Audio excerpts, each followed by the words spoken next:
Hey, and thanks for listening. This is Conversations, the True Voice Media podcast. I'm your host, Jeff Gibbard. Let's get started.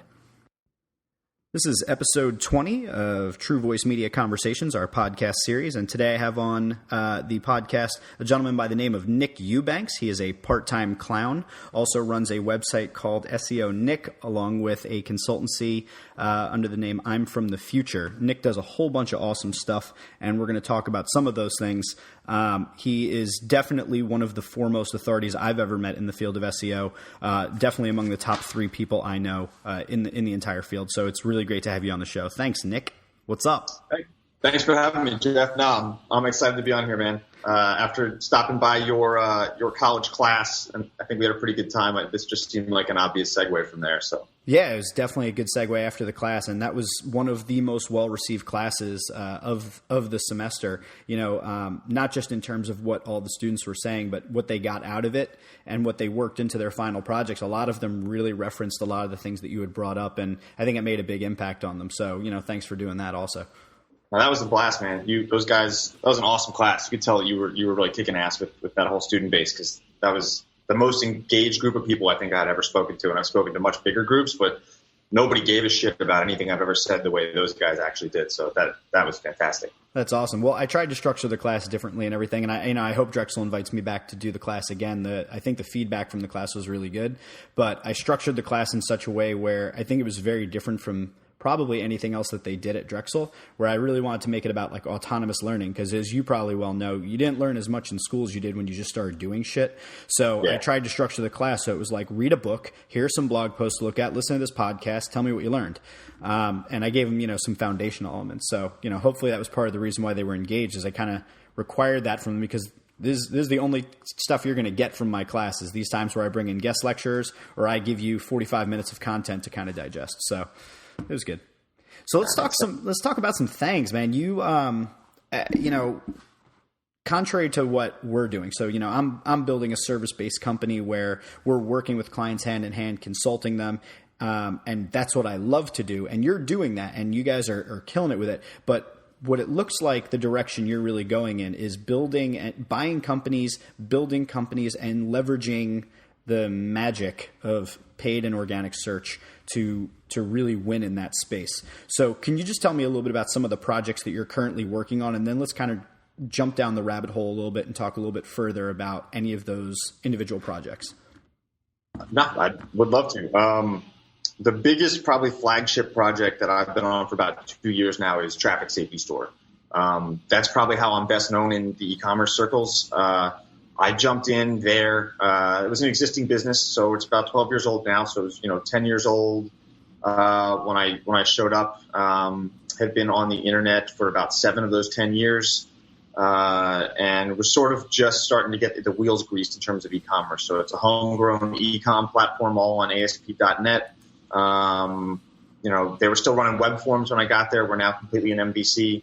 There was a lot of technology challenges that were sort of upstream from really being able to hit the search and the user experience stuff that I really like, to dive into. I can't talk exact numbers because the majority owner would probably get upset, but I can give you a ballpark. So, we're sub 5 million when I showed up, and we're over 10 million at this point, with no real signs of slowing down. So, we're shooting to be a $50 million company in the next 2-3 years. And all that upside has been focus on growing the top of the funnel, more qualified traffic to our category and subcategory pages, and then really putting a focus on streamlining the user experience and making the website as fast as possible. That's probably my main passion, is really just the e-commerce. I love the idea that we can attract people from anywhere we're willing to ship to. And that's been something that's actually been pretty tremendously scalable. The visibility that some of the stuff I've been doing and testing out over at Traffic Safety Store has allowed me to get approached by a small conglomerate partnership between Elmer's Products and some crazy Toronto-based entrepreneurs. And we just launched schoolsupplies.com last month in June. The goal there is to try to reduce the number of arrests that happen at Walmart and Staples while shopping for school supplies.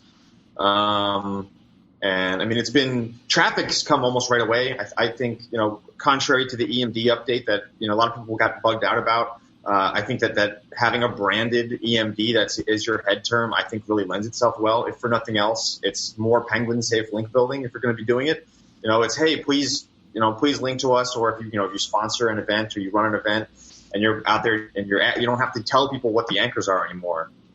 If our head term is school supplies and our brand name is school supplies and the website is schoolsupplies.com, we're going to get the keyword rich anchor text we want regardless. And we're not manufacturing that. That's the brand name. Mm-hmm. There's the little tricks from the old school of SEO still work.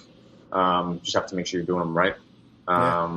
Craziest thing though is most of the traffic that we've been seeing, and we're actually getting pretty good traffic for only being, a roughly almost 2-month-old website at this point, is all the long tail variations that contain one or two of those head terms. So, I'd call those shoulder terms, and it's been working out pretty well. So this is only, you said it's a 2-month-old company or a 2-month-old website? We built the MVP on Shopify just to get it to market. So we've got 25 teachers across the U.S. that we've used to form a national teacher advisory board to help us curate these bundles. So it's not about buying individual products. It's spending, $67 to $97 to get like a whole crap ton of supplies that go along with the most common lesson plans at all the different grade levels, K through 12, and building those bundles and then really getting the content right. Figuring out what that go-to-market strategy was going to look like and how we were going to launch, with the partnerships that we were able to lock down with Scotch, 3M, Crayola, and Elmer's. Took a bunch of time. Jeff Goldenberg, the guy leading the project up out of Toronto with his partner, Andrew Tischler, formerly of Glossybox. Those guys are maniacs though. I mean, they've been doing all the legwork. I just had to sew together a website and throw some links at it. I had the easy end of the stick there. So did you have that domain for a long time? Did you have to buy that from someone for a hefty sum? I mean, that's like a pretty substantial domain name that you've got working there. That's a great story. So I was on a call with Jeff about a year ago at this point on Clarity, and he's like, "Hey, I've got the opportunity to buy this domain. What do you think?" And immediately I'm like, "Yes, buy it. I don't care what it takes. Buy that domain." I've got a little domainer in me like that sort of grew out of the SEO side of things, and I didn't care what he was going to do with it. I just know he should have that domain. Who shouldn't have that domain? Yeah. And that was sort of the springboard for everything else. That domain was the legitimacy factor that got his foot in the door at Elmer's. And then, what we used to raise 2 angel rounds of funding to build the MVP and build the team and everything else. So, as an aside to that, I have a sick little kind of side hobby addiction spending habit of buying up domains that I think are awesome. I probably buy between 5 and 7 different domains. Pretty much 80-90% of them I don't do anything with, but I just think they're such good domains that I buy them. I'm wondering like what your habit is and what one of the best ones that you have in terms of a story is, because I'm going to quickly tell you mine. Back when Chappelle's Show was a thing, and he had done the Lil Jon sketch, the what? Okay. Yep. That whole sketch. I bought a domain called liljonmashup.com, and I wanted to build a site where you could upload a song and have 4 buttons that would just have either the Dave Chappelle version or the Lil Jon version of like the 4 primary Lil Jon catchphrases. And you could actually sit there and hit the buttons as the song is going. And at the end, you could download your recorded Lil Jon mashup. That was my idea. I never built it. I also bought freepunchintheface.com, or it might have been punchfrom.me, so that like if somebody pisses you off, you could just send them a punch in the face via the internet. So these are the ridiculous things that I buy. I'm curious if you have the same habit, given that you're like, buy that domain. Like what are some of the ones that you've rocked out on? Oh man, I have so many ridiculous domains. I probably have, I've been trimming as much as I can recently, just like, coming to that tough realization after you hold on to a domain for 5. I've had some domains 15 years. It's just like, I'm never really going to do anything with this. I might as well not renew it. I'm probably in I've got a couple hundred myself. WLSA, the umbrella company that I'm a partner at that owns Traffic Safety Store, Airport Safety Store, Parking Block Store, TrafficCones.com was a recent acquisition of ours. We have probably 3,500 domains. A lot more category domains. We own stuff that we're never going to use, but we own it just so competitors can't get it. Things like, rubber speed bumps, plastic speed bumps, all of those individual product domains that would allow some niche shop to pop up and potentially take away part of our online market share. And so it's really just brand protection. I have some ridiculous domains though. I mean, just from being out drinking at the bar in college and having an idea, and it seems like a good idea after your third or fourth pitcher of Rolling Rock, but you never should actually buy it. That's a rule. Do not buy domains after a third pitcher of Rolling Rock. That is the cutoff. So one of the most ridiculous ones I think I ever bought, and this is such a bad idea in retrospect, was right when LinkedIn was getting popular, but way before they were public. And we're out one night and we're taking pictures of each other just being stupid and wasted out in Manioc somewhere. And we're like, oh man, if only there was a social network for drunk people and you could post all the photos of you and your drunk friends the night after, but it wasn't on Facebook and you had to be over 21. We could run sponsorships for beer companies. And we immediately started thinking about the monetization angle. Amazing. And try to figure out, what should we call it? Well, it's the opposite of LinkedIn. So if you're not LinkedIn, maybe you're out hammered. You're out in public and you're hammered. So I have outhammered.com for no reason other than we thought that was a good idea at one point in time. Not a good idea. I actually still think it's a good idea, but in practice, it would probably be the worst thing for the world. But then again, I mean, really, there's a comment section on YouTube, and we've seen how badly that turns out. So how bad could it possibly be?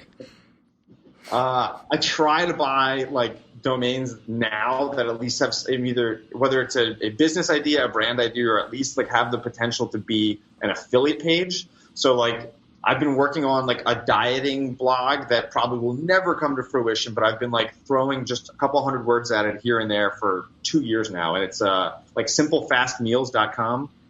Never going to do anything with it ever, but I have it and it's sitting there gathering dust. I know how to make a lot of really simple, fast meals. Have you seen my Instagram? I mean, that's all I do. If you want to take it over, man, you have at it. I feel like I need a partner in it. You have so much brains around how to do this. I just chase passion. I'm really bad at a lot of the monetization side. I'm just lucky people pay me to do what I love, what I'm doing now. That's the only reason I'm making money, not from any pre-thought out brilliant strategy for how to grow revenue. It's just I do good work because I like what I'm doing. All the best entrepreneurs I know are able to just recognize an idea, test it quickly, and I'm a big believer in the fail fast.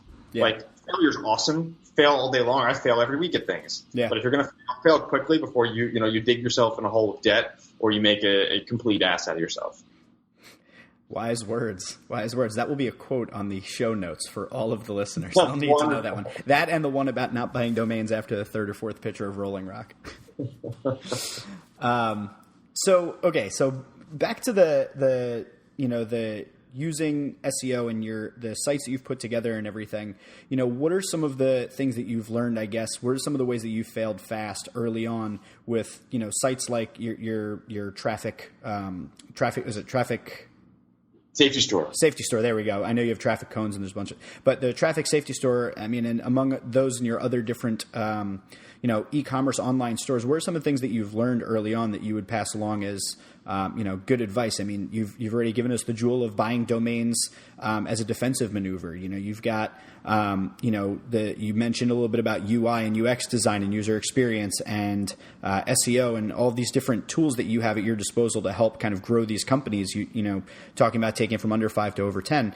What are some of the things that you would pass along to someone that's thinking about building one of these online businesses? So I have a great story that's definitely sort of technical SEO related, and it's about domains and domain age and 301 redirects. So the Traffic Safety Store actually started out as a parking block store, and I don't need to get too much into the history, but it was a joint venture between DuPont and ConAgra. So it was a DCV company back in 1997. And it was just a parking block manufacturing company. Essentially, manufacturing was done out of Canada, and you bring them to the U.S. and we'd sell them. And, there are molds up there, but anyway, enough history. It's not that exciting. But when I came in the door, parkingblock.com was its own website, non-e-commerce, just an info site, but it ranks fantastically well for parking blocks, plastic parking blocks, rubber parking blocks, removable parking blocks, all of these super qualified e-commerce terms. But we were just, so we had links placed on specific pages, and we were using image links to get people who were on a rubber parking block page who searched for rubber parking blocks, got to parkingblock.com on the rubber page, and then are reading about parking blocks, and then maybe they're looking to buy, so we'd have a text ad or an image ad with the link over to the rubber parking blocks page on Traffic Safety Store. So sending great qualified traffic. Average revenue per visit was like $60, which is insane. It was going really well. And I was like, well, like, what if we could eliminate that click path? What if we could eliminate the need for people searching for parking blocks to first land on parkingblock.com and have us run the risk of them not making the hop to Traffic Safety Store? So I had the brilliant idea of let's 301 the root domain, parkingblock.com, to trafficsafetystore.com/parkingblocks. Makes perfect sense. We'll just pick up all the parking block rankings and we'll get right to our e-commerce site. What could go wrong?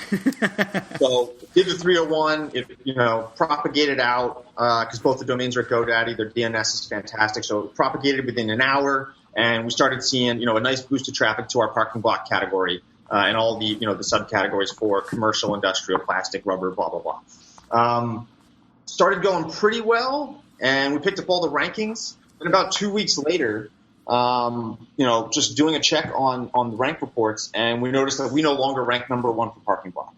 Traffic Safety Store is now ranking number 2, where we ranked anyway beforehand, right under parkingblock.com. We're now ranking under Amazon. And then when it jumbled around again 3 or 4 days later, it was Grainger and then us, then Amazon. But we were sitting in number 2.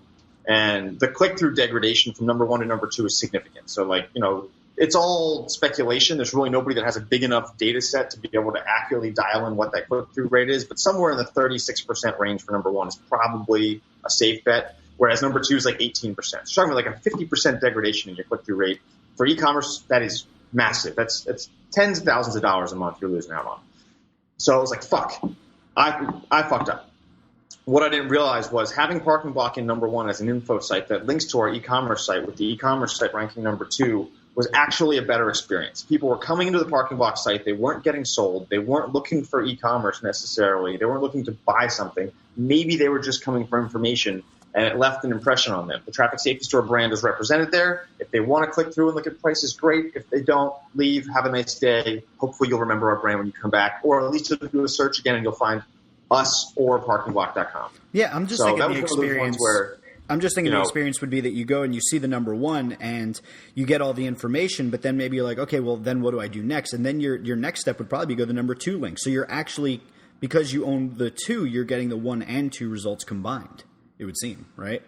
No, exactly. But the crazy thing about it was, was not realizing that Parking Block really is an informational query. Rubber and plastic, those are still informational queries. They're not commercial investigation, or if they are, they're not transactional. They're not far enough down the funnel for us to sort of force you a e-commerce result when maybe that's not what you're looking for. So that was one where I sort of had to swallow my pride and was like, shit, this did not have the desired effect on rankings. We were more effective by holding the top 3 positions for all of those SERPs as opposed to just trying to hold, just propping our e-commerce site up. So, that's one of there's not been many times where I've done a root level redirect for a domain and had to turn it off. So that was when we had to turn it off. We took it, we had a major hit for about a week while Google was trying to figure out what was going on. And then when the SERPs reset, we picked our rankings back up. We started to see the valuable referral traffic start to come back in. So hard lesson learned there. So how do you go about determining what is, because you have, this wealth of experience primarily in e-commerce among other things, but e-commerce seems to be like really your specialty. How do you determine what's a buying term versus what's not? That just made sense to you that plastic, rubber, these are informational queries versus, obviously there's, adding terms like, more specific terms. So you're looking for something specific, like red sweaters is going to be somebody looking to possibly buy a red sweater. They're probably not looking into sweaters. So red sweater would be like a commercial investigation term, where like women's red sweater would be a commercial investigation term, but probably weighted a little bit heavier toward the transactional side of things. Yep. Cheap women's red sweaters are probably the best one for purchase. Well, the best one would be a brand, a size, or a location. If you're looking for a medium, women's red sweater, or red sweater women's medium, that's a transactional term. It's, gotcha. You're farther enough down that you're ready to make the purchasing decision. So, there's 4 buckets of intent, right? You've got informational, navigational, commercial investigation, and transactional. Okay. Are you going to explain all of those? Because you're going to have to explain all of those at least briefly. So informational is these are head terms. So the best way to think about it is, the 4 stages of intent that move from information gathering to, I want to buy something right now, mirror the number of queries, or the number of terms in the keyword itself within the query. So, a head term, a 1 or 2 word keyword is going to be most likely an informational term. A navigational term. So an informational term for you would be social media company. A navigational term would mean that they've met you, or they've heard of you, or they saw True Voice Media out somewhere in the social world. They type in True Voice Media Philadelphia. That's a navigational term. They're already familiar with your brand. They've heard of it. They've met you, at a bar. You bought them a picture of Rolling Rock. You gave them a business card. But not 3. They're going out looking for your company at this point. So navigational is tough. Navigational tends to be a good conversion term, but it's not quite the same as commercial investigation, which is, people are, commercial investigation are people looking for reviews, or, sometimes it's like it could be location. So if you're a physical business and people are looking for your terms related to your products or services with a zip code or a town name or a street name, that's more commercial investigation. It could be navigational, but that's them trying to investigate where can I go to buy these things that I want to buy if I have to go into a store to buy them. You start talking about things like query modifiers like coupons or for sale or sizes, colors, deals, clearance. Yes, but pink, purple, polka dot men's T-shirt with fuzzy kitten on it, size small, is a buying term. Anybody who sells that term, God forbid, that person just going to buy that when mentally. They find it. So, I'm going to run that search query afterwards. When I go back through this, I'm going to take that search query down and I'm going to see if anybody sells that. Well, there's a whole new market there for you. That's a long tail. Well, I think long tails are always going to convert better. The more words in the query, the higher the probability, the lower the probability of you ever finding it and ranking for it, but the higher the probability of, if you do rank for that term, you getting that sale or that phone call or that credit card number, whatever the conversion action actually is there. You may only have 10 search queries for it, but you can sell those 10. I've been looking for this one pair of sunglasses for approximately 4 years now. They're discontinued, and I don't think I'll ever find them, but I still have everything about it. The sizes, the color, the brand, the model number, everything. And I will probably never find it because I've gone 7 pages deep and I just can't find it. It's very upsetting. I've been trying to find the Oakley Tron backpack for 2.5 years without the stupid Oakley sunglasses. It's $1,400 freaking dollars because these sunglasses are super limited edition. I don't want the sunglasses. They're ugly as sin. I just want this backpack. I can't find it anywhere. It's a completely opposite problem. Nobody has realized that there's a market just for the backpack. Buy them both for $1,400. Sell me the backpack for $500. Go sell the glasses for $1,200. I don't give a shit. Sell me the goddamn backpack.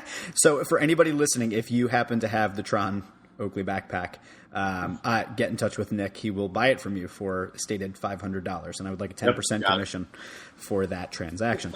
Let me ask you a little bit about so you've run through those 4 different types of terms. So we're talking now about search terms, and I want to steer it towards something that I have found a problem not only for myself but for my clients, and it just seems to be the common problem, which is brand versus search term, right? So I, as a branded company, I've chosen that we are a social business agency. We're not a social media agency. We use social media in our keywords, and we do offer social media marketing help. Social media is a component of it, but social business is the overarching theme, and it's where I want people to know us because I want to make sure that we're in that particular conversation. But if you look at the number of queries for people that are looking for a social business agency, it is painfully low. And this, I'm not the only company to deal with something like this where I have to bite the bullet and put social media marketing in my terms prior to social business. One, how do you go about navigating that space in your work with clients and in your own work where there's a branded term that you may want to use, but you have to use an industry term? And then the second piece of it is, if you do want to continue using that branded term, do you have any strategies for somehow steering existing search traffic towards the branded term instead? So Xerox versus copier, Kleenex versus tissues, things like that. How do you do that? Market awareness is not a business you want to get into unless you've got Coca-Cola money. Okay. The real trick here, and this is something I had to sort of learn the hard way, is if you're in a services business and you want to rank for the services terms, like if you're in a consulting services business, if you're a plumber or an electrician or a mechanic, different story. Those services terms are going to be great customers. They're going to be good leads. when I started, an SEO company in, late 2007 and thought that, it was really important to rank for like SEO Company Philadelphia and SEO Philadelphia, those were the worst goddamn leads we ever got. They're people that are out there. They have no idea what they want. They don't know. They don't understand what the service is. They want to pay nothing. They want to rank immediately. Those are always going to be the worst freaking leads out there. The best leads that are going to come for a consulting company are going to come from people finding you through reading informational sources that they trust. And I'm not going to get onto my content marketing soapbox, but the best leads that I've ever gotten that I sell for the most part through SEO, like one of my SEO leads companies, come through people who read my blog post, take the time to figure out who I am, that I don't really do SEO consulting, and who will send me an email and just say, hey, they're not people who are coming to a contact form on a website. Those people suck. Those, the people who come and hit my contact form on my blog are asking for free SEO advice. I'm trying to, my Amazon affiliate site's not ranking, and I've been doing this for 12 months and I have no traffic. What can I do? Go fuck yourself. Like, don't. It's one of my friends in this space took my favorite approach that I've seen so far. So there's a brilliant guy. He's 20 years old. He's down in Tarpon Springs, Florida, named John Cooper. He's got a fantastic blog called pointblankseo.com. Go to his contact page. Anybody listening to this, you, Jeff, as well, go to his contact page. That contact page and the messaging on his contact page is the result of the shitty leads that come through ranking well for head keywords in a consulting services vertical. There's no good to be had from it. I think branding yourself and placing yourself, like creating market positioning around being a social business agency is going to take you so much further than the 10 or 15 leads you may not pick up that are going to be crap leads anyway from search.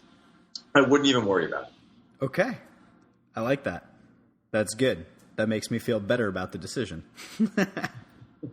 That's awesome. I'm definitely going to put the Point Blank SEO contact form on there. That's awesome. So in that same kind of conversation, you're not trying to rank for SEO Philadelphia or anything like that. How do you make the determination between online marketing, digital marketing, online conversion optimization, paid search consultancy, AdWords, pay-per-click? Like, what terms do you choose and why do you choose them? How do you go about even figuring that stuff out? I mean, you look at it, and for you, in the same way that I look at a lot of the social stuff, I'm like, well, duh, that's stupid. That's not going to work. It's obvious, because that's my space. Your space is that you're looking at it and you can identify, why is this keyword going to work and not going to work? How do you go about figuring out what words you're going to use? Because you can say the same service in 100 different ways. Well, what has worked well for us has been trying to really pay attention to the solutions that people are actually looking for. SEO is not a solution, right? It's a tool. It's just one tool in your marketing toolbox, just like social is a tool. Like, you don't want people who are looking for social media companies. That was a good decision. That's not what you are. That's not the solution you provide. That's one of the tools you're juggling. What we focused a lot more on was like how to do keyword research or how to do keyword research for SEO. Like, it's the solution that people are, like the solution language that we want to rank for. How to increase website traffic. That's a great keyword that we rank pretty well for, that at least gets the right kind of traffic in front of us. And then at that point, it's the job of the content and the experience of the website to tell the story of how we approach increasing traffic. And hopefully we can create enough understanding for you, the reader, that you're not going to contact us with some bullshit request and waste our time. Outside of e-commerce, where product search makes the most sense, product and category search, for consulting companies, any services business, it's got to be the problem you're looking for. So I did a webinar last year for SERP IQ, where I found this fantastic example in local search. And it was like, it was looking at the search volume between pet waste removal and pooper scooper. And people were looking for like pooper scooper services. And it was essentially like, take my dog for a walk, but I would need you to walk my dog when he has to take shit. I don't feel like going out there and having to pick up the dog shit and throw it out. So, pet waste removal service had like 10 searches, but it's the appropriate business term. Whereas like pooper scooper services was like 880 in just the Philadelphia area. So it's like, what is the actual solution? Find the language that describes the solution that you're actually providing, like the problem that you're fixing. And that's probably going to be a much better, higher intent, higher converting keyword anyway. So how are you doing that? Are you querying and polling your existing customers? Are you going out and just taking random samplings? Are you using existing tools that are out there? Are you using a combination of all of those? How do you know what's the right term to use? One of the things that I do as part of a content strategy for ourselves, but also we do it for a lot of our clients, is we'll look around for people that are asking questions that we can answer. So I have, the people that work for me, they are scouring the web constantly for every question that is possible about social media or about social business. And then we take that exact query and we make it part of our content. We make a blog post to answer that exact question. And if we were smart, we'd probably make a video about it as well. But we're smart. We just don't have time. But so that's how we go about making sure that we're answering the question in the right language for the people that are asking those questions. How do you go about determining that somebody's going to look for pet waste removal or pooper scooper services? How do you make that distinction? What are you doing to get there? I mean, I'll run a couple queries against Google and just look at the language that is coming back. What are the languages that people are targeting?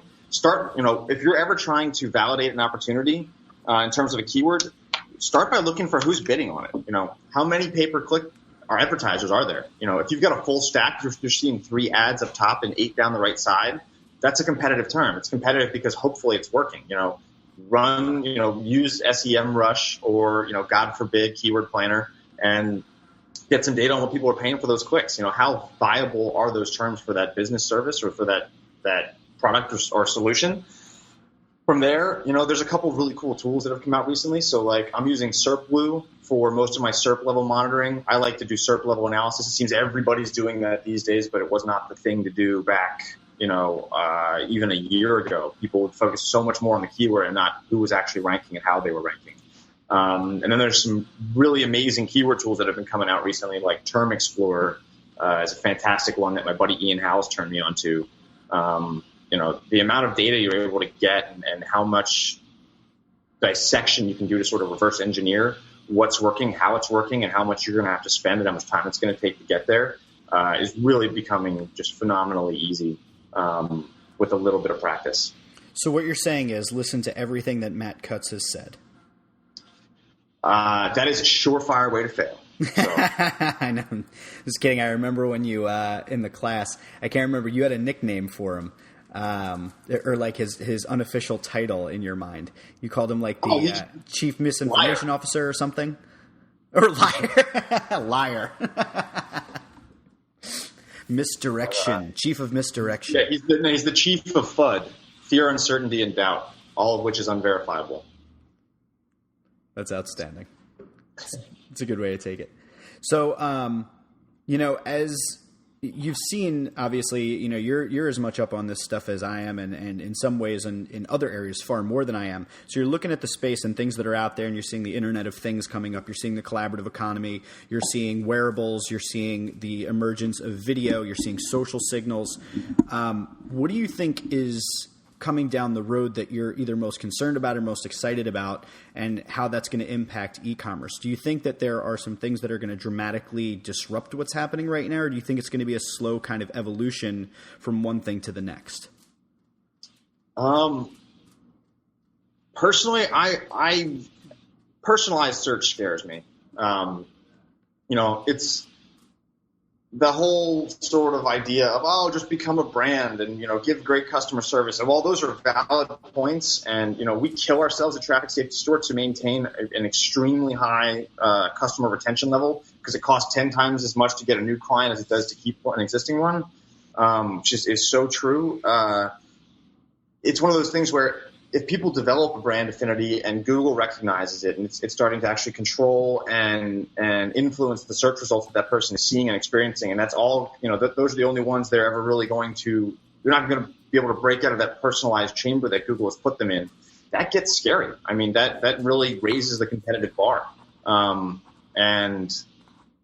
don't know if there's really enough people in the SEO industry really thinking long and hard about, what am I going to do to combat personalized search? And, even the nuances between personalized search on a desktop versus personalized search on a phone, because they're going to be completely different. We'll see different search results now. If, you're logged out and you open an incognito window on your iPhone versus in your browser, you're going to get results from the mobile index versus the desktop index. And you're still going to get personalized results based on the zip code you're in, or there's been some speculation on whether or not Google can tell if you're moving, and then they'll look at the speed, if you're on a mobile device, potentially. Some of this is some crazy speculation, but when you've got a team of doctors larger than any operating hospital in the country, who really knows what's going on? And there's a lot of data being collected without us being fully aware it's being collected. So yeah, and I think that's simultaneously scary and also awesome, because there is a benefit that we get from all of that data collection and what they're doing, and it makes our lives we get more relevant results to what we're looking for, which I think is a benefit to us. But at the same time, there is that creepy factor, like, well, what if they just turn on the microphone and listen to what we're listening to, and listen to what's happening around us to determine the ambient noise, to determine if we need a search result that was video or text based upon the environment we're in, or it's creepy, but at the same time, it's like, could it be more relevant? So there's definitely a line there. You mentioned personalized search. I just want to ask you real quick about, the fragmenting search field. Google has been king of the hill. It's still king of the hill. But as devices kind of become, you have iPhones, you have iPads, you have Android devices, you have Windows devices. There are a bevy of social media sites with their own search. Do you see the fragmenting of search becoming a problem for companies trying to figure out where it is that you're going to put your time and invest your effort and everything, when Siri is going to deliver me a Bing result or a Yelp result, and Google Now is going to deliver me a Google result?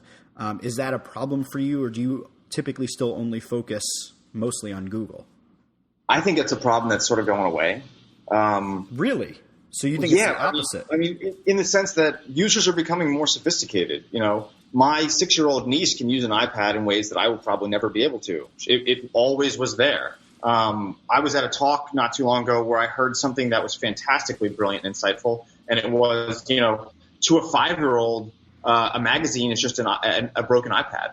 Yeah. Like they never had that experience. It never existed. It was never there. Like the generation that's coming up, the Snapchat generation, they're technologists in spite of themselves. They don't even realize that that's what they are, but they are. There's going to be, all the people who don't know that Google serves ads, and the people that don't have a search engine preference and just use whatever is the default in their browser, they're dying. They're leaving the planet, and they're leaving the search engines, and we're being replaced by significantly more sophisticated users, and these more sophisticated users are going to have preferences. They're going to know which search engine they want to use. They're going to know what information source they want to use, and that's what they're going to use. So I think as technology adoption and education sort of converge, that fragmentation between different informational portals is going to sort of go away. Interesting. Also, when you said the thing about the, a child coming up now in a magazine, it made me think, like, what if somebody handed me a stone tablet? Like back when I was a kid, I would look at it and I'd be like, what do I do with this? Yeah. Interesting. Well, Nick, I don't want to take up any more of your time. I know that you're a busy dude and you're building empires. So why don't you tell people where they can go and be social with you, learn more about you? I know you've given us some links generously of some really awesome resources. We'll put them in the show notes. But where else can people go to be social with you, learn more about you, and see what you're doing? Hit me up on Twitter. If you guys feel like harassing the guy who actually has the Nick Eubanks handle without the space in it, please do that. I've been trying to buy that for like 4 years. He totally doesn't deserve it to use it. I'm unfortunately the Nick _Eubanks on Twitter, but I'm pretty active on there. Other than that, I think I'm a pretty easy guy to find on the internet. So find me, annoy me if you want to, ask me questions. I'm always down to chat this stuff.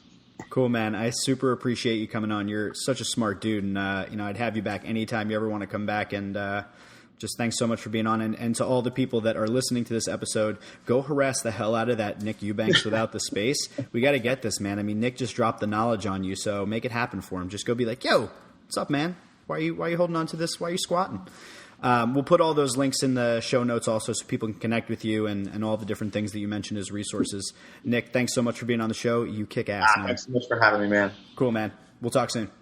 Take care. Bye, everybody. Thanks again for tuning in. We hope you enjoyed that episode of Conversations. Be sure to go over to iTunes or Stitcher and give us a rating. Tell us what you love about the show, what you hate about the show. And we hope you come back for our next episode. Take care.